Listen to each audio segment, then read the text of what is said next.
This is a Dalarna University production.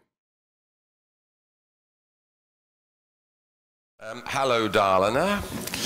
I had to say that not because I'm a cheesy performer, but that we went to the Peace and Love offices on our way here, so I had a brief taste of the rock and roll business, the festival business, and so I promised them that I would say that. But in a curious way, I'm going to maybe touch on some of the questions that perhaps the festival business and the university business are not so far apart after all.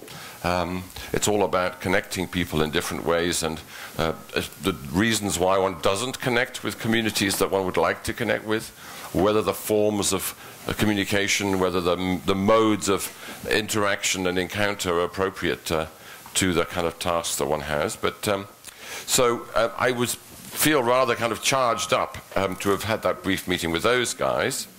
What I'm going to do, because every time, and I'm very thrilled and happy to have been asked to kind of kick off your discussion, because I come from a world of basically journalism and newspapers where they're having a gigantically intense discussion about what they do next. My chosen subject, by some accidents of my life, is environment and design and architecture, which I write about and tell stories about. And in those worlds, too, people are very obsessively trying to understand, where they should be going next, what questions they should be asking, how they should be asking the questions. So I guess a starting point is to say you are not alone in confronting these very, very kind of profound questions. I mean, in some respects, they're of course not terribly new. So if you ask a question like, what is the meaning of life, or what does it mean to lead a good life, or how do I judge what progress is and how we can tell whether we're kind of making steps from one place to another, you could go back 2,000 years and find very similar discussions. So some of the kind of questions are eternal, other questions are specific and shaped by the very, very curious and sometimes very challenging things that are happening in our world now. But one of the exciting things about these discussions is that we don't just stare out of the news into the world and sort of try and make judgments about the last thing we saw on the internet or on the television. It's a combination of saying what's happening in our place and our time now, on the one hand, and by the way, what questions did they ask a long time ago when they had similar notions of trying to understand what the future might hold? Which is by way of explaining the three things in my talk for the next 40 minutes or so, because I think the thing that most often gets missed out is some kind of stepping back, saying, well, what are the kind of broad drivers and changes in the world that have in one way or another stimulated us to have this conversation about what we do next. Because it's very easy to, particularly in something like education, but in my world of design and architecture, any world where people are very, very passionately thinking about the future, one could very happily occupy 24 hours a day just talking to each other. And I think that's the thing that people like me, as the kind of strange people who hop between communities, our job is to say, by the way, some of these issues are common across all the subjects, but also do not forget to say what is the bigger picture that has actually stimulated us to action, which is, in my language, or it's not I borrowed it, as I'll explain, the metabolic rift, as a kind of an explanation of the sustainability and progress crisis that we're in. Then, as build, a general explanation of how it is that people and living systems, or people and nature, have become separated during the modern age, and what are the kind of possible ways in which we can reconnect people and living systems, which I'll explain very briefly because it's a big subject, I think is what lies behind the challenges that we face. And then I'll end with half a dozen, I hope, stimulating and not offensive questions about what the role of the university might be given these kind of background issues. And then when I've gone, you can happily forget all of that and start talking about pay scales and who gets the best office. But anyway, I will at least start off from that sort of standing back position. So, I've been for more than 30 years traveling the world and talking to people and trying to understand a big question in lots of different variations, namely, why is it that we've created an economy and a kind of culture that regards it as normal to grow to infinity in a planet which is finite, And people have got lots and lots of different explanations to do with how we've managed to get ourselves to this kind of, into this pickle. But in recent times, there's been a re-examination of this notion of a metabolic rift, which actually, curiously, came from Karl Marx originally as an idea, when he was explaining that when industrialism started and you first saw people working in cities, in factories, and like you have here with your mine, a long time ago now, once you started to have workers who was cut to tend the machine, they needed to be not distracted by growing food, but fed and kept kind of active and strong. And as the cities grew, they needed more food than could have been grown in a natural way on the land when people were farmers and living very simple lives. And so from right at the beginning, and that kind of mine out there would have been one of the first times that they started, we took nutrients out of the soil faster than the soil could be replenished. And so Marx talked about the cities growing and becoming physically larger on the basis of the depletion of the soil. And he only then went on to write a few thousand more pages about how the kind of workers could then recapture control of the situation and fight for their rights. But missing really in the kind of history of that story is the fact that the connection between industrialization and the depletion of nature, the soil as the kind of substrate of it all. Very fascinating, because the metabolic rift began also within Marxism, because having said, by the way, we're depleting nature in order to grow our cities and our industries, he didn't really go back to it, and the whole movement of what used to be called the left has kind of got diverted into purely production and economic-centered discussions. And I didn't really have a kind of clear... the pictures have gone or not? They're back now. Ah, okay. Okay. To me, I'm a writer. I report things. I talk to people who tell me things. And lots of people were telling me that you can't understand a lot of the kind of ideas of nature and the things that we have lost just by describing it to other people.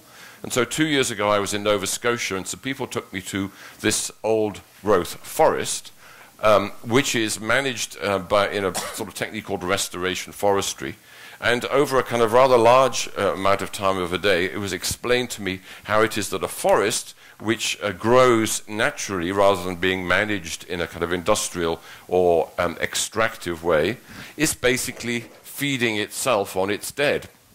So without the dead trees that make an old forest look untidy to our modern minds and saying, why doesn't somebody clean up all this mess?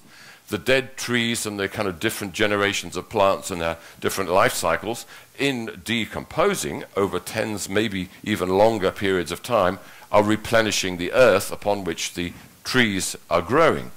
And so you would think, okay, well that means we have to stop everything and never take a tree again? No.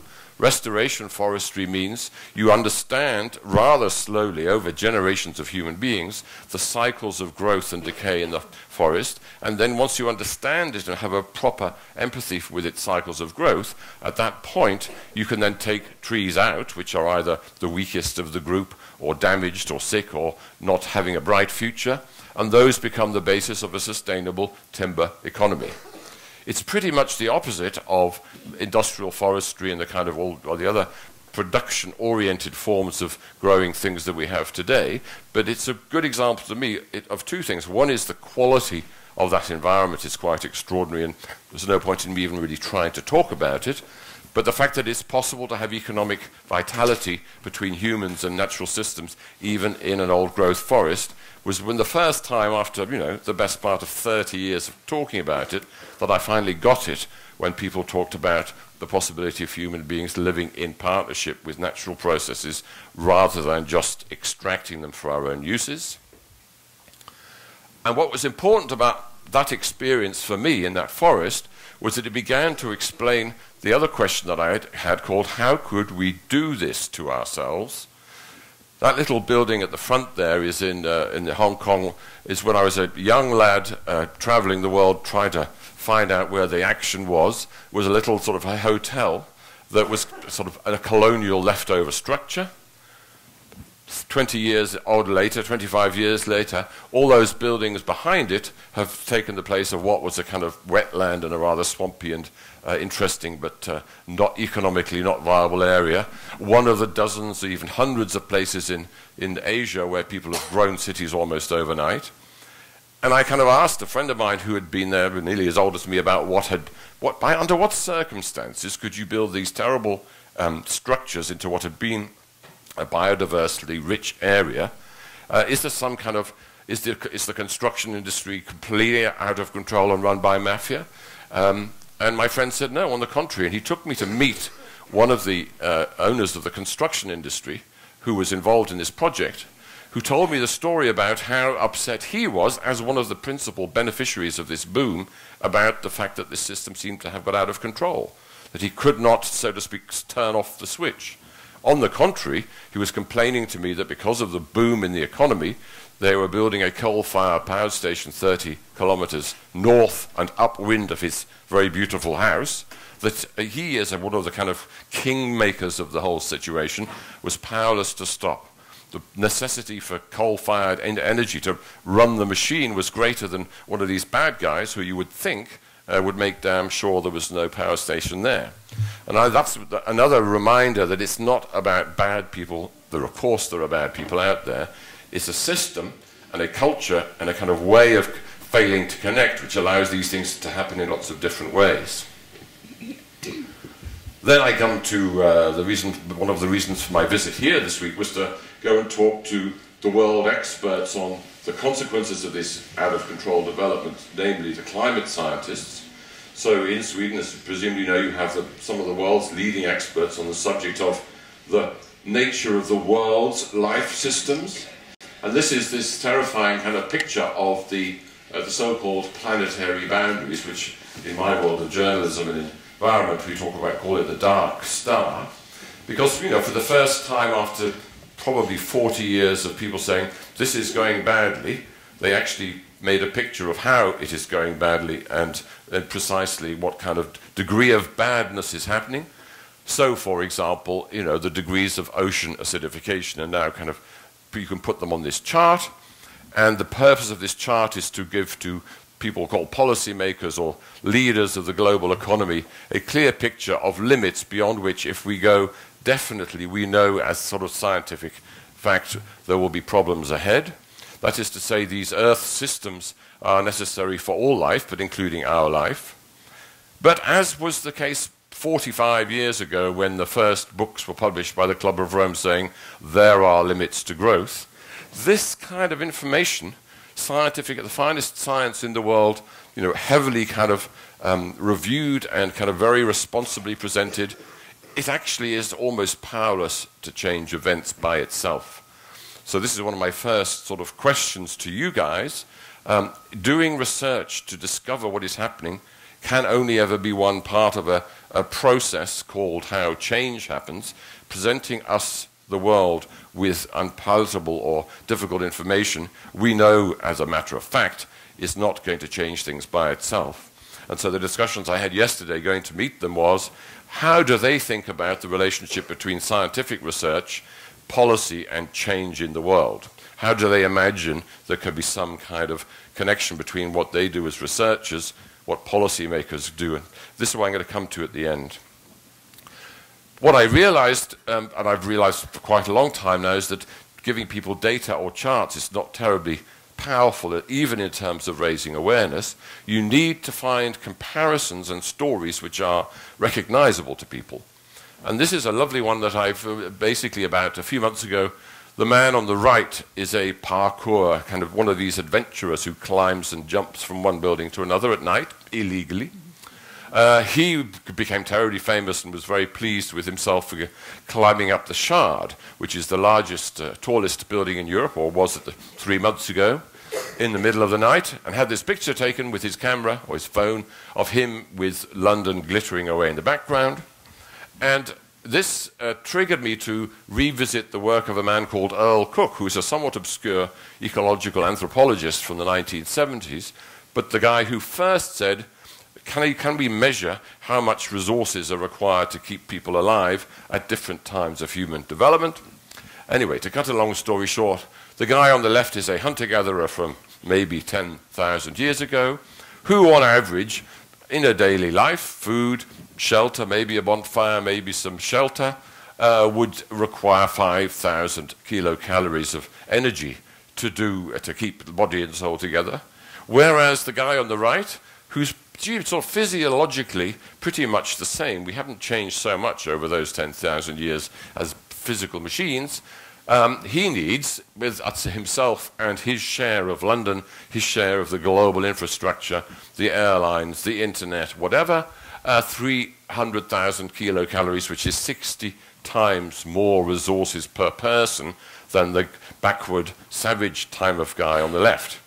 So that is, so to speak, one measure, two real recognizable people, of how far we have separated ourselves from any connection with the realities of being supported by the planet and the sort of life systems that it contains. And, you know, this guy on the right is completely not concerned about that. He has no knowledge or care. Why would he know or think about such a thing when he's living in a big modern city with the internet, with beautiful shiny cars, with lit rooms and heating? There's no physical triggers for him to have any reason to think about it at all, let alone to worry about whether all the people in the world living like him can actually go on indefinitely. Which is why when people, as they do frequently, bring out these charts, we look at them and say, that's terrible, and there's a pervasive anxiety around the whole world about how terrible things are and we're all going to end badly.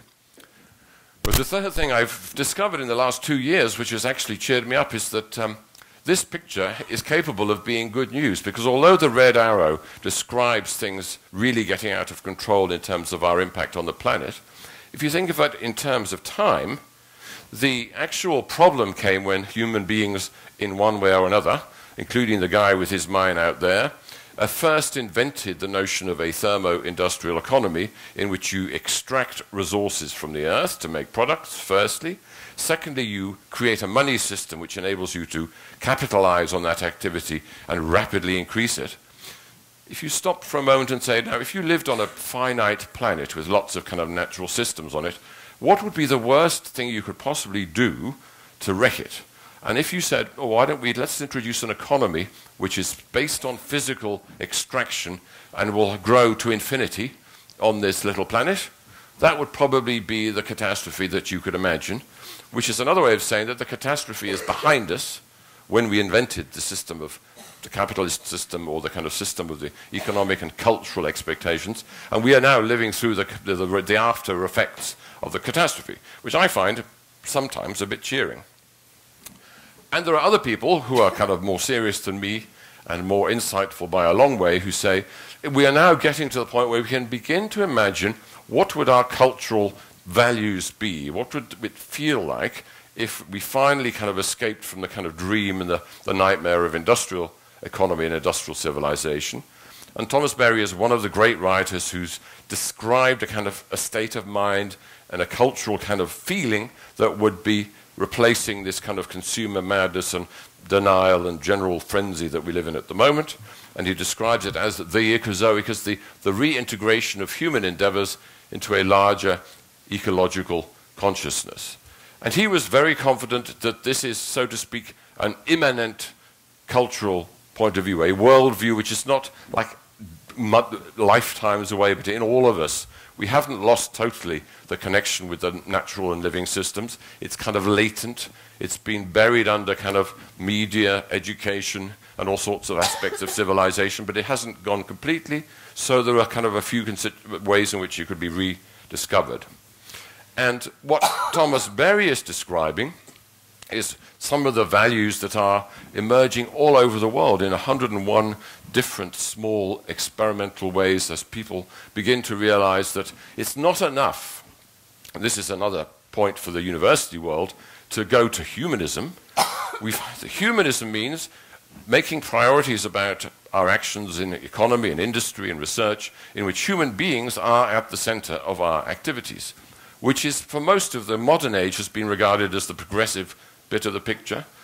But humanism is only halfway to where we are going, because the true destination, the true transformation of our values and our imaginations and the way that we think about the world is when we think of all life as equally valuable and which we are part of it and rather standing above it, and in which the idea of an economy in which the planet is seen as a kind of storehouse of resources that we just take out and make into things will become literally horrific and unimaginable, which is kind of where we're now in this transition now. And we look at exactly the same thing, namely the earth and the land, as, on the contrary, a living system of which we are part, whose health is our health, and that just totally turns upside down the priorities that we will have in making our economies, making our lives, and so on.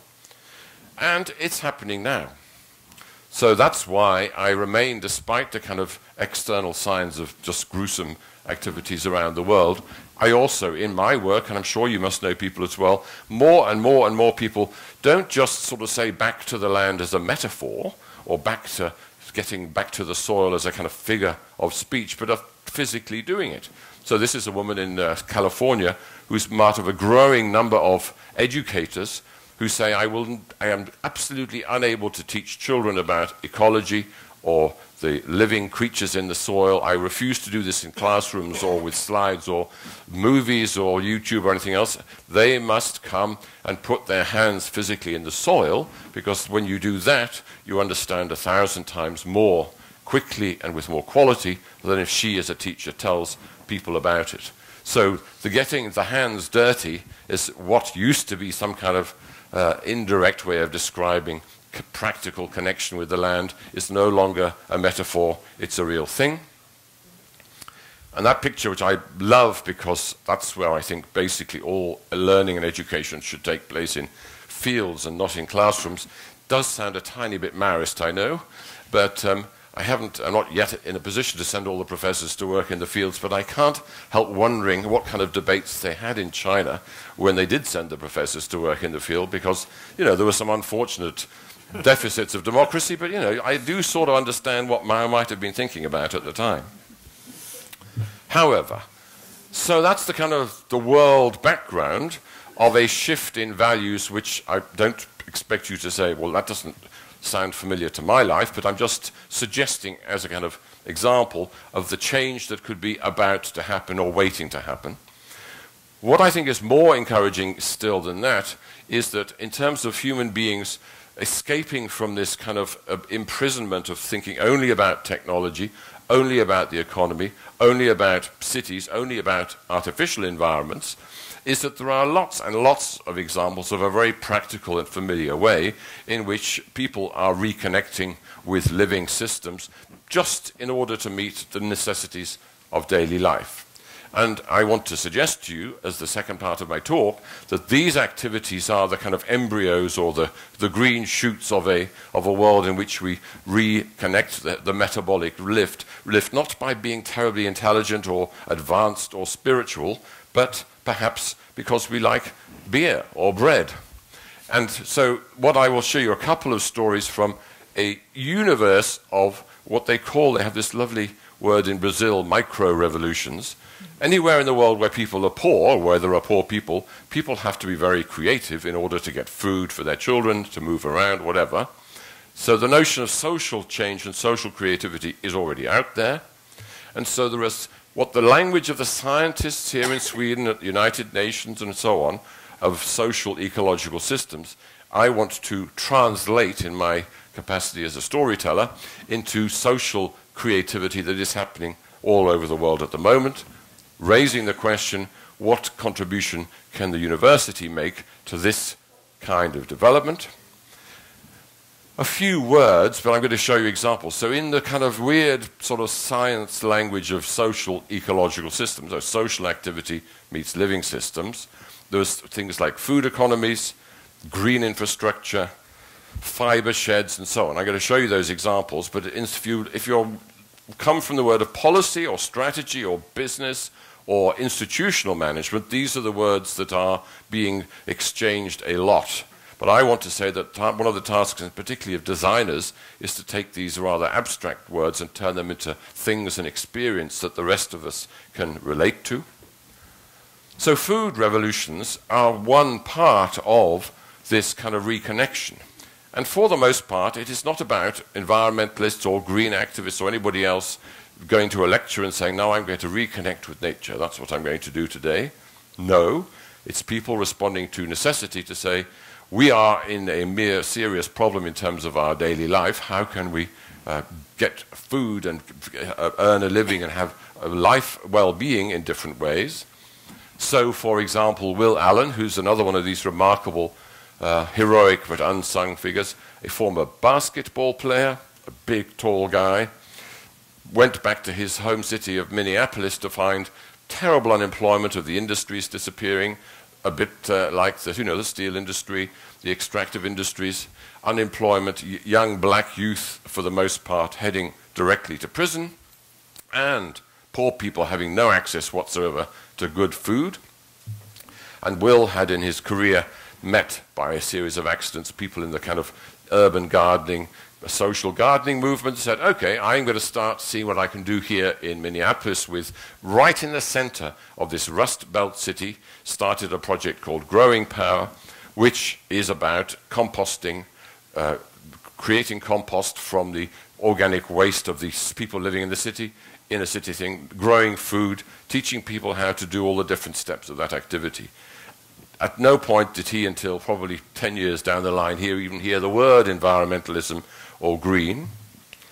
Similarly, over in Los Angeles, there are examples in all over the world, people started to say, well, it's all fine, okay, supposing the Will Allens of this world get young people to start growing food, how do we actually re-educate ourselves about how to prepare, store, and eat it in a collaborative way when we've all been distracted by fast food in front of the television, food in front of the computer.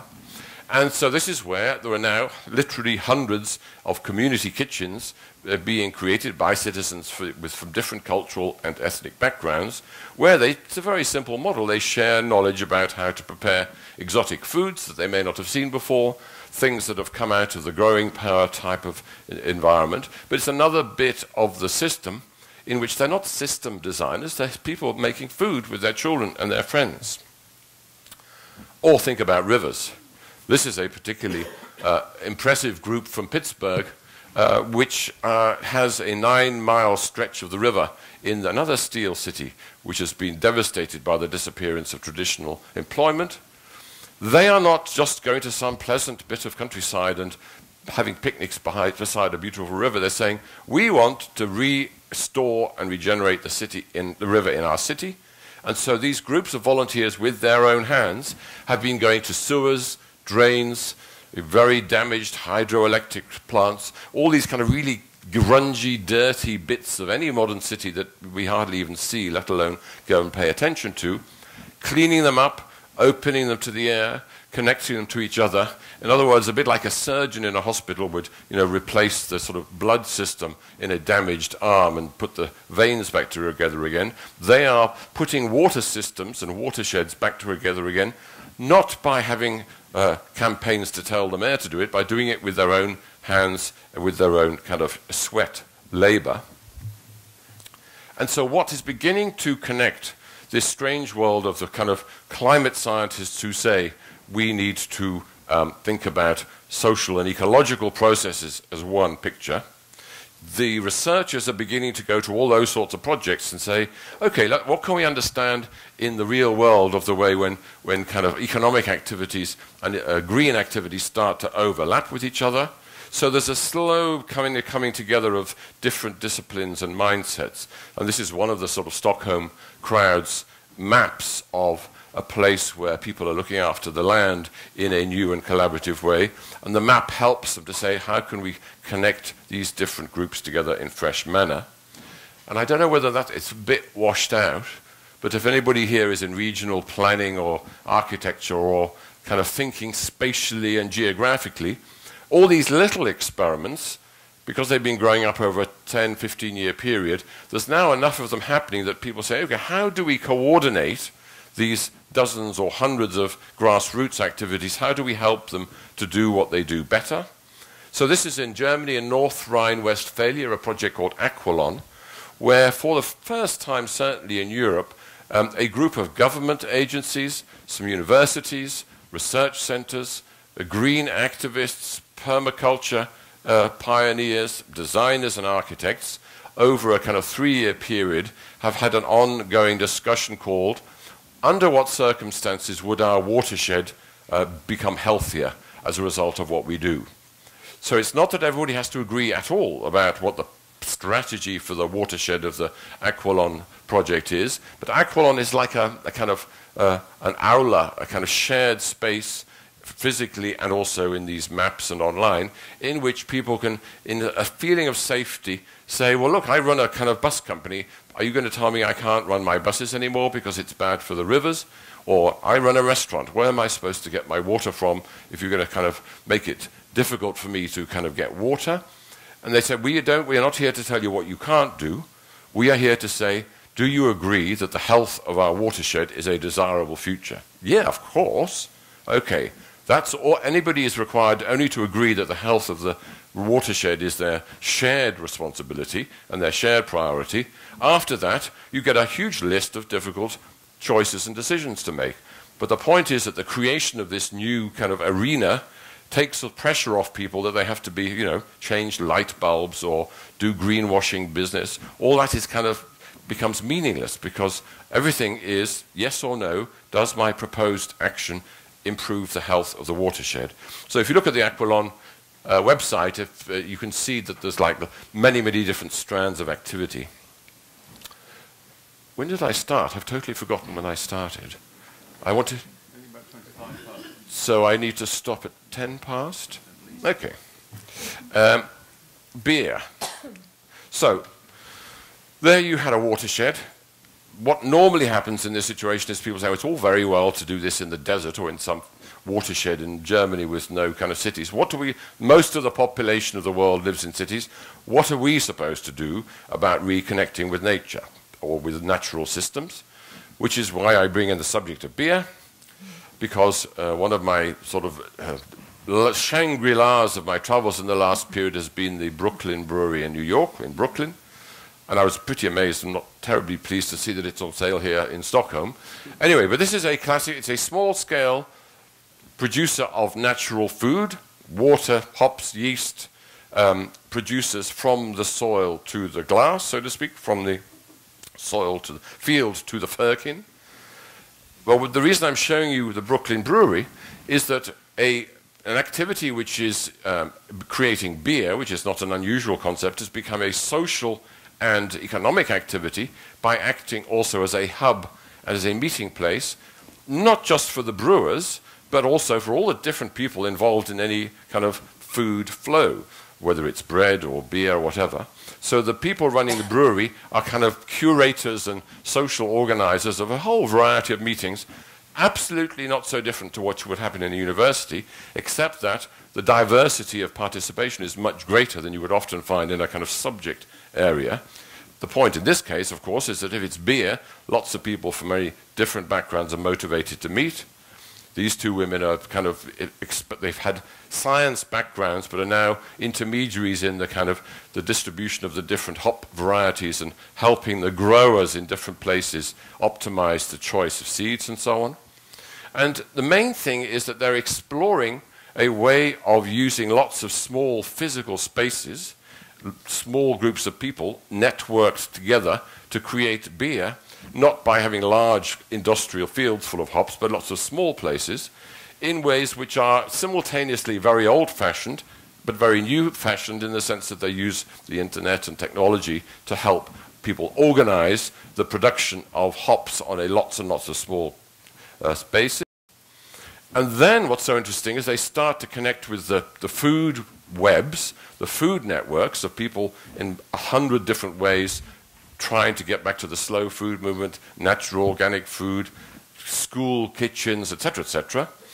So the food market, so this is the new Amsterdam market in New York, which has been there for 200 years, has become, again, a kind of knowledge center training ground in which you go there to buy food. You can see somebody doing a presentation about sour bread. You can learn how to sharpen a knife. You can go and meet people who are experts on fermentation. You can spend days there. And the market, which used to have a manager whose only job was to say, you can have the third table on the left, has now become more like a teacher or a kind of organizer of learning, because all these people coming together from different places, you need to organize their meetings to help them spend a day and get a whole pile of, as well as leaving with food or selling food, learning and making new connections within their network. Likewise, clothing, all over the place. You know, as many of you, I'm sure, have been associated with campaigns to stop the wasteful use of short life clothing. What has transformed that kind of picture in the last period is saying, why can't we be a bit more proactive in growing plants for textiles in a regional basis? And so you have people who you must know who do natural dyes in these gorgeous ways of very tiny, tiny experiments on making dyes naturally, meeting up with all the other people who do these individual experiments. So that's a kind of, it's a bit washed out, but on the left is the field with either plants or sheep.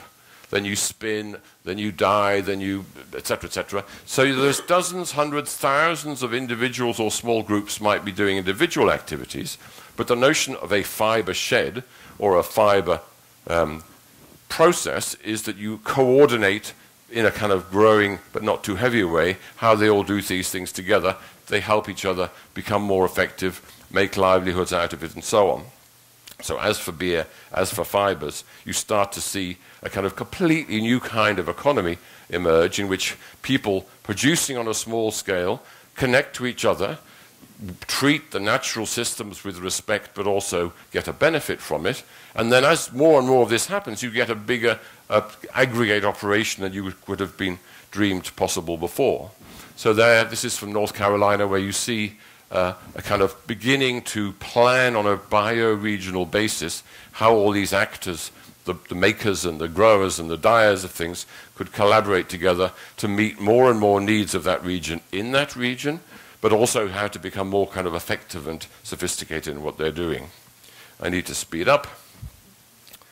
Health is another one, but I actually want to, you don't want, I have a whole story about the body as being a living system, and that the future of medicine will be about changing the way we think about health, but since I've only got 5 minutes left, you'll have to take my word for it. I just explain, because you remember those graphs at the beginning. This is one of my favorite, another horror story chart. This is a picture of the American biomedical ecosystem, which all those blobs and lines are interest groups, industries, experts, practitioners, everybody from lobbyists to drug companies to the manufacturer of hospital clothes, whatever. The main thing that is so shocking about this picture is that the patients, sick people, are in that little blob there. Those are patients. Everybody else is living off the system. So I just give you that as an example of why things, well, they can go on, but does that look like a sensible or a long-term way to think about our health? Possibly not. Anyway, I've got a whole story about that coming to an unhappy ending. But I want to finish with, so we can have a discussion about the connection between this emerging, fragmented, not very clear new economy in which we do things connected more directly and therefore responsibly to the living systems upon which we depend. What in that new landscape could the sensible task of a university be? And so that's what I'm going to talk about now.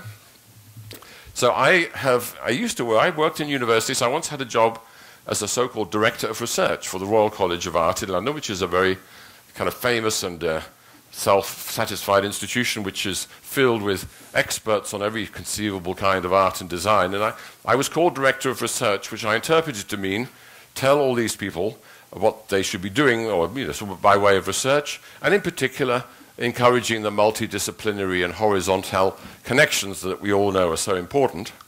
So I spent 3.5 years giving presentations and writing strategy papers and making PowerPoint presentations about all these questions, all of which were completely ignored by every single student and professor in the school, until the last 3 months of my tenure, when I found an external sponsor who had 8,000 euros to spend, at which point everybody suddenly said, now you mention it, I really think multidisciplinary work is just tremendously important. You're really right, John. I finally understand what you were getting at in that 17 papers that you sent me. Anyway, so follow the money is lesson 1. But lesson 2 is that I don't have any intention of telling you at all how to do your jobs in the future or in the past, because I know, and I hope you will just totally ignore me. What I want to do slightly differently is to say the questions that I think facing you, as I said at the beginning, are faced in a rather similar way if you're in the medical profession, the design community, the environmental movement, the policy makers of the world. Everybody is in the same situation called, we know that things are not as we would like them to be, but for some mysterious reason, we're not able to change the way that the situation is developing. So just as a placeholder, supposing that a university's job is to create knowledge for society, it doesn't matter if you agree with that, everybody has some kind of mission. Doctors, we are here to make people healthy. The Stockholm Environmental Institute, of which the people who I was meeting yesterday, their job very explicitly is called Connecting Science to Policy. And they're all smart people, and they've spent quite a long time working out this one sentence which explains what all these very clever people do. And I finally understood, because I was a tiny bit mystified about what all these kind of climate scientists expected to be done with their papers and their theses. And the answer is inform policymakers about the imperative necessity to do something about climate change and all the reasons that climate change is happening, except that when this information duly arrives at policymakers, there's not actually a great deal that policymakers can do.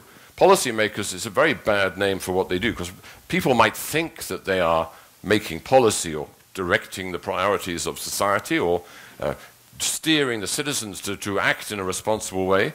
But as we know, policymakers, governments, leaders, they actually don't have a great deal of power to tell society, the economy, or anything else what to do.